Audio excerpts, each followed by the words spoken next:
अस्सलाम वालेकुम दोस्तों, मैं हूं असलम आलम और आप देख रहे हैं गल्फ़ एक्सपर्ट। दोस्तों, इस वीडियो में कतर के बारे में कुछ लेटेस्ट और इम्पोर्टेंट अपडेट आप लोगों के साथ में शेयर करने वाला हूं, तो इस वीडियो के साथ में आखिर तक बने रहें। अगर इन्फॉर्मेशन अच्छी लगे तो वीडियो को लाइक करके आगे ज़रूर शेयर करें। आज की वीडियो हम शुरू करते हैं। दोस्तों, MY कतर का जो ट्विटर अकाउंट है उस पर एक वीडियो पोस्ट हुई है जो कि कुछ इस तरह है, जिसमें आप देख सकते हैं कि अपने मेटास्टू के वॉलेट में आप क्या क्या डॉक्यूमेंट को सेव करके रख सकते हैं। सबसे जो इम्पोर्टेंट चीज़ है वो अपना इकामा यानी कि कतर ID कार्ड इसमें सेव करके रख सकते हैं। उसके बाद कतरी ड्राइविंग लाइसेंस रख सकते हैं। गाड़ी का जो इस्तेमाल कार्ड होता है उसकी कॉपी रख सकते हैं। अगर आपने कतर में गाड़ी का खुसूसी प्लेट नंबर लिया हुआ है तो उसकी सर्टिफिकेट भी रख सकते हैं। कतर का परमानेंट ID कार्ड भी इसमें रख सकते हैं और कंपनी का कंप्यूटर कार्ड भी रख सकते हैं। मतलब कि इन सारे डॉक्यूमेंट का कॉपी आप इसमें रख सकते हैं, जबकि ओरिजिनल आपको अपने पॉकेट में रखना होगा। यहाँ पर आपको ये भी बताता चलूँ कि आप जो इसमें डॉक्यूमेंट सेव करके रखेंगे ये ओरिजिनल की जगह नहीं ले सकता है। तो जहाँ पर आपको ओरिजिनल डॉक्यूमेंट पूछा जाएगा तो वहाँ पर आपको ओरिजिनल ही देना पड़ेगा, इससे काम नहीं चलेगा। हम बढ़ते हैं आज के अगले अपडेट की जानिब। साल 2022 के ख़त्म होने पर लेबर मिनिस्ट्री की तरफ से कतरी लेबर मार्केट में जिन चीज़ों में सुधार लाया गया है, जिन रूलों को पहले से बेहतर बनाया गया है, उसके बारे में कुछ इस तरह अपडेट दिया गया है, जैसा कि यहाँ पर आप स्क्रीन पर देख सकते हैं। नंबर 1 पर है वर्कर के एग्जिट परमिट सिस्टम को ख़त्म किया गया। नंबर 2 पर है वर्कर के केफला चेंज करने पर NOC सिस्टम को खत्म कर दिया गया। नंबर 3 पर है वर्करों के लिए कम से कम सैलरी के रूल को लाया गया। कतर से बाहर कुछ मुल्कों में कई वीज़ा सेंटर खोले गए।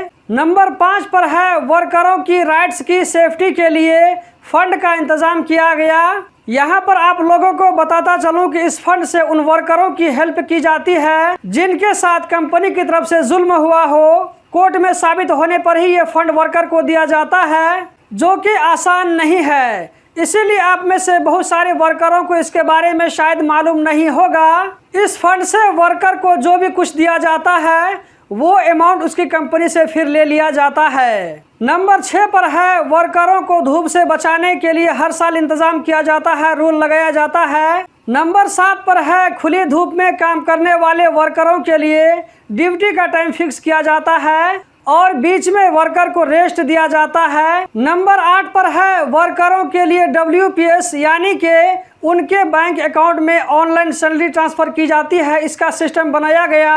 नंबर 9 पर है लेबर मिनिस्ट्री की तरफ से निगरानी की जाती है कि कंपनी वाले लेबर मिनिस्ट्री के रूल को फॉलो कर रहे हैं या नहीं। नंबर 10 पर है घरेलू वर्करों के लिए कानून बनाया गया उनकी सेफ्टी के लिए। नंबर 11 पर है कतर आने वाले तमाम लोगों के लिए, तमाम वर्करों के लिए हेल्थ इंश्योरेंस की पॉलिसी लाई गई। नंबर 12 पर है वर्करों के लिए लेबर कंप्लेंट सिस्टम को इसमें अपडेट किया गया, इसको और भी आसान बनाया गया और इसके लिए हॉटलाइन बनाया गया। दोस्तों, ये 12 तरह के पॉइंट हैं जिसके बारे में लेबर मिनिस्ट्री की तरफ से कहा गया है कि कतरी लेबर मार्केट में इसको लागू करके वर्करों के कंडीशन में सुधार लाया गया है। लेकिन इन तमाम पॉइंट्स में कुछ न कुछ कमी है। कंपनी वाले इस रूल्स को किस तरह मिसयूज करके अपने वर्करों के साथ जुल्म करते हैं। अगर आप चाहते हैं कि इसके ऊपर मैं एक सेपरेट वीडियो बनाऊं तो इन तमाम पॉइंट्स को मैं सामने रखते हुए एक वीडियो में मैं आप लोगों को बताऊंगा कि कंपनी वाले किस तरह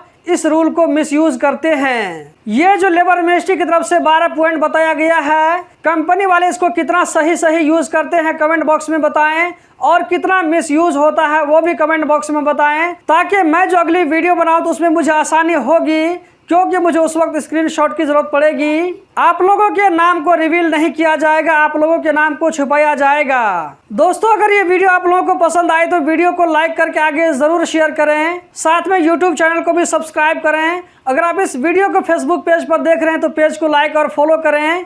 इस वीडियो को देखने का बहुत बहुत शुक्रिया।